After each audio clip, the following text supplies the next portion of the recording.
Tagay-tagay, nandito kami sa kapatid ng partner ko sa Las Piñas, mga ka-idol. Yan, nagtagay-tagay sila. Pamangkin ni Sindor. Tapos agaw niya. Tagay-tagay og jean sila, mga ka-idol.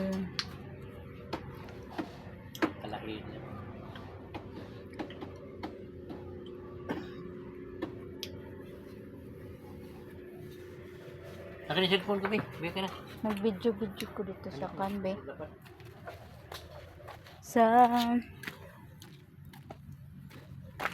Ito yung area ng bahay sa kapatid ni Sindor.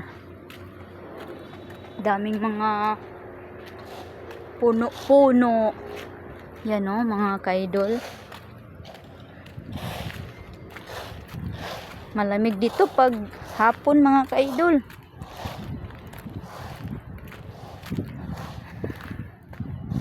Yan. Sarap dito maglagay ng duyan. Area ng tinitirhan ni Kuya Aldrin. Kapatid ni Alcindor. Mahangin dito. Oh. Puro sagbot na ba eh? Puro sagbot na. Puro damo-damo na yung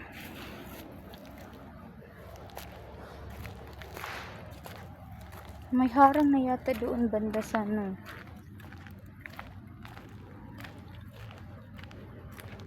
Dami ng mga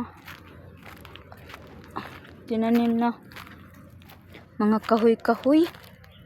Yun, tinamnan na. Dami na nila lang pang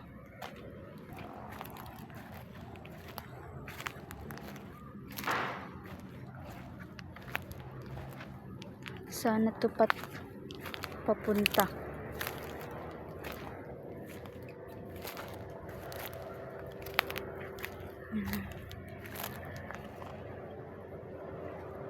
Yan, doon yan banda, may Uniwide doon.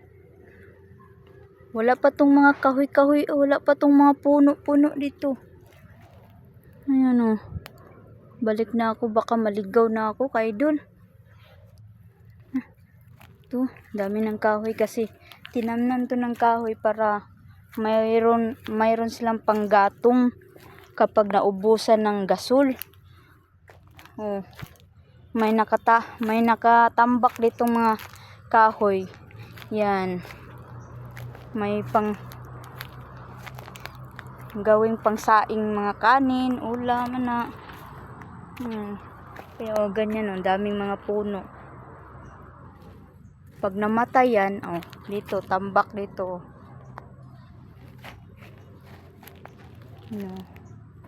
Gawing pangsaing. Yan, mga ka-idol.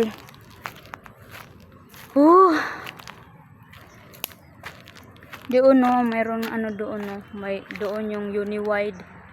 Diyan, may Uniwide diyan. Super 8. Super 8. Yan, balik na tayo. Ito yung area na tinirhan nila Auntie Ami og ni Kuya Aldrin.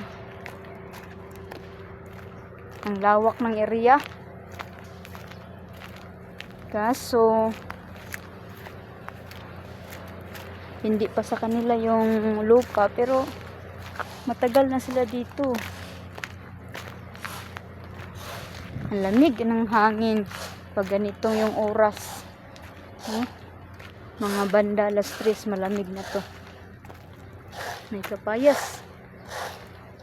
Yan lang po, mga ka-idol. Bye-bye. Daming puno.